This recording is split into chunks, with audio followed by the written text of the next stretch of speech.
So what is up guys, welcome to the channel. बात करेंगे पैसा इन्वेस्ट करने के बारे में। तो आपने आई होप पिछला वीडियो देख लिया, एक काइंड ऑफ पार्ट 2 है। पार्ट 1 क्या था, मैं मेरा पहला 5,000 रुपया जो है कैसे इन्वेस्ट करूँ, 5 से 10,000 रुपये कैसे इन्वेस्ट करूँ। तो लेट्स से आपने वो सारी चीज़ें कर ली हैं जो उस वीडियो मैंने आपको बताई। तो आपने पहला 5 से 10,000 जो लिया, उसमें से एक बड़ा चंक आपने अपने स्किल्स पे लगाया, ऐसे स्किल्स पे लगाया जो आपको अर्निंग करने देंगे, सो दैट आप अर्न करके सेव करके उस कैपिटल को बढ़ा सकें। बिकॉज आप इन्वेस्ट करके अगर 10, 15, 20% बना भी लेते हैं साल का, तो on a 10,000 rupee amount it is only 2,000 rupees जो आपने पूरे साल में बनाया होगा। आप अगर उस 10,000 रुपये को अपने स्किल्स में लगाते तो आप बहुत ज़्यादा रिटर्न बनाते। तो आई होप आपने वो कर लिया है। अगर नहीं किया है तो वो वीडियो जो है आप ज़रूर चेकआउट करें। अपना पहला 5,000 कैसे इन्वेस्ट करना है वो वीडियो है। So let's move to the part number 2। आप बोलते हो यार शिवम, मैंने वो सब कर लिया, मैंने स्किल्स बना लिए, मैंने पढ़ाई कर ली, मैंने नौकरी तक ले ली और मैंने सेविंग्स भी कर ली। अब मेरे पास 50,000 से 1 लाख रुपए के बीच में है। अब मेरे को बताओ कैसे इन्वेस्ट करना है, कहाँ इन्वेस्ट करूँ। तो मैं बोलता हूँ एक मिनट रुको, इतना आगे कहाँ बढ़ रहे हो, राइट। एक दो चीज़ें जो हैं आप भूल गए हो। क्या चीज़ें भूल गए हो? वो ऐसा है कि स्टॉक मार्केट में इन्वेस्ट करने से पहले 2-3 चीज़ें और इम्पॉर्टेंट होती हैं जिस पे आपको ध्यान देना है। फर्स्ट, आपके पास डिपेंडेंट्स हैं कि नहीं हैं। Oh by the way, like button ज़रूर दबाएं, मैं फिर वापस भूल जाता हूँ बार बार। लाइक बटन ज़रूर दबा दें अगर आपको ये वीडियोस पसंद आ रहे हैं।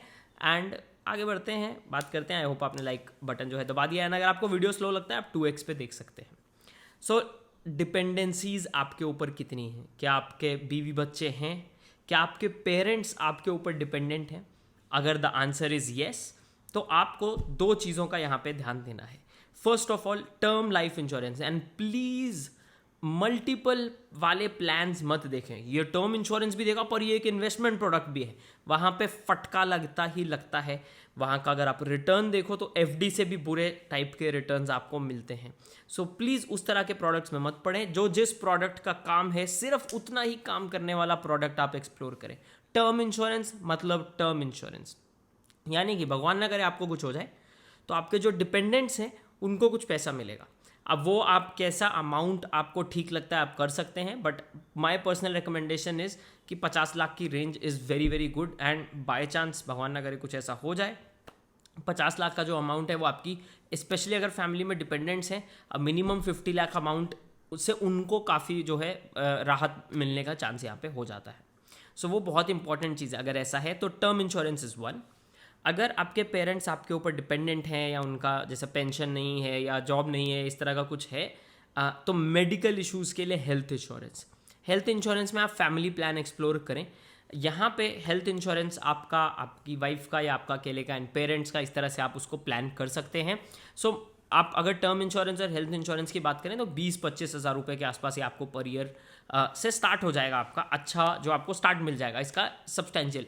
जैसे आप ज़्यादा कमाएंगे लाइफ में उसको आप बेटर कर सकते हैं, नो प्रॉब्लम। बट 2 से 5 लाख का coverage. And to be honest, अभी जो भी पैंडेमिक और ये सब में हुआ है, कुछ पता नहीं कब हो जाता है। बहुत सारी चीज़ें जो है मैंने पिछले 2 साल में देखी हैं। सो अनफॉर्चुनेटली अपने को कुछ पता नहीं होता कब किस चीज़ की ज़रूरत पड़ जाए, कब पैसे की ज़रूरत पड़ जाए। तो वहाँ पे हेल्थ इंश्योरेंस बहुत ज़्यादा काम आ जाता है। आजकल तो जो है पैंडेमिक से रिलेटेड कवरेज भी आपको इंश्योरेंस प्लान जो हैं दे देते हैं। तो that is something that you have to explore. तो 20-25 हज़ार रुपये आपका यहाँ पे चला गया। नंबर 3 पॉइंट जिसका आपने ध्यान दिया था, आई होप दे दिया था, अगर नहीं दिया था तो आप दे सकते हो, वो है इमरजेंसी फंड गाइस।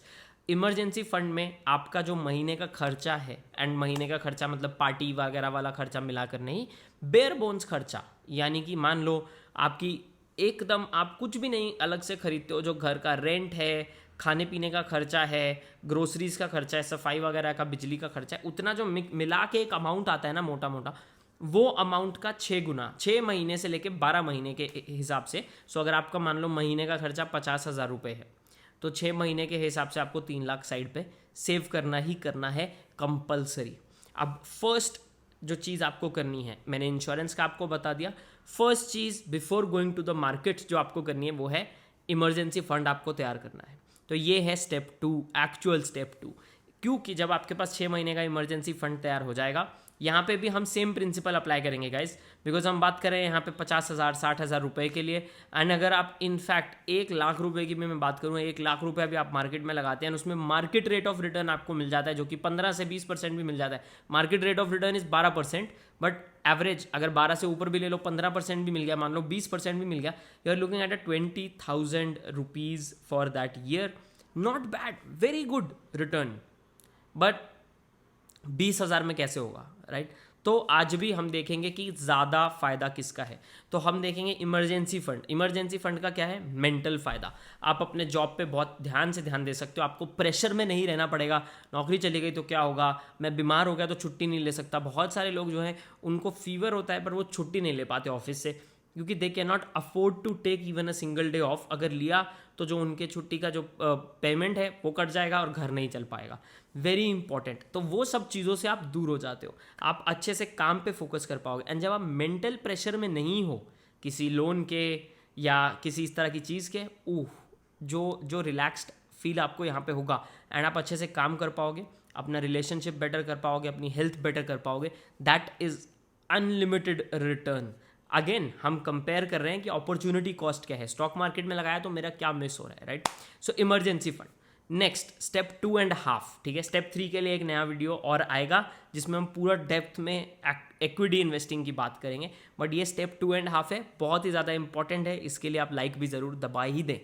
एक बार ऑलरेडी दबा दिया तो दूसरी बार मत दबाना। ऑड नंबर ऑफ टाइम्स, तीन बार दबाना है, 5 बार दबाना है, 7 बार दबाना है, ठीक है? 4 2 6 ऐसा मत करना।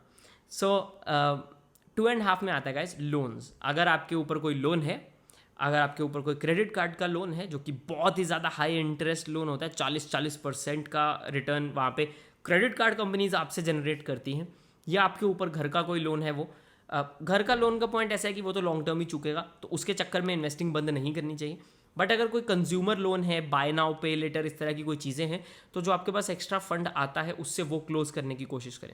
आई डू दैट एज वेल। अगर मैं कोई buy now pay later type की सिचुएशन में या नो कॉस्ट EMI पे कुछ लेता हूँ और मेरे पास कोई एक्स्ट्रा फंड्स का फ्लो आया, कोई बोनस मिल गया या इस तरह की कोई चीज़ हो गई, तो आई ट्राई कि मैं उसमें से कुछ ज़्यादा से ज़्यादा जितना लोन में क्लियर कर सकूँ उस टाइम के लिए उसको क्लोज कर दूँ, या तो मैं प्री क्लोज कर दूँ उसको, या मैं उसमें थोड़ा सा ज़्यादा पेमेंट कर दूँ, सो दैट वो चीज़ें क्लियर हो जाएँ एंड वो प्रेशर हट जाए मेरे पास कि हर महीने मेरे को इसका EMI देना ही देना है। So that is step 2.5। So first again guys, insurance, very very important. Insurance, then emergency fund which is essentially savings, very very important. ये सेविंग्स और ये इमरजेंसी फंड इमरजेंसी के लिए है, नया फ़ोन खरीदना है या अब ईयरफोन्स नहीं लेने हैं, that is not an emergency, ठीक है? इसको स्ट्रिक्टली इमरजेंसी के लिए आप रखें और कहीं पे यूज़ मत करें। So step 2 is emergency fund. Step 2.5 is clearing out your loans. Step 3 is going to be equity investing, जिसके ऊपर मैं पार्ट 3 लेकर आऊँगा, तो उसमें बने रहें। उसके लिए चैनल पे आप सब्सक्राइब कर सकते हैं एंड मुझे नीचे बता सकते हैं पार्ट 3 में आपके कुछ रिक्वायरमेंट्स हैं कि यार ये पॉइंट कवर ज़रूर करना, ये पॉइंट भी कवर करना, ये पॉइंट कोई और कवर नहीं करता, आप कर सकते हो तो करना। तो प्लीज़ मुझे नीचे कमेंट्स में आप ज़रूर बताएं। Will try my best to do that for you guys. That's it. Hope ये वीडियो आपको अच्छा लगा हो। एज ऑलवेज अगर ये आपको अच्छा लगा है तो लाइक बटन जरूर दबाएं एंड चैनल पर सब्सक्राइब करना मत भूलें। मिलते हैं गाइज अगले वीडियो में, तब तक के लिए बाय एंड टेक केयर।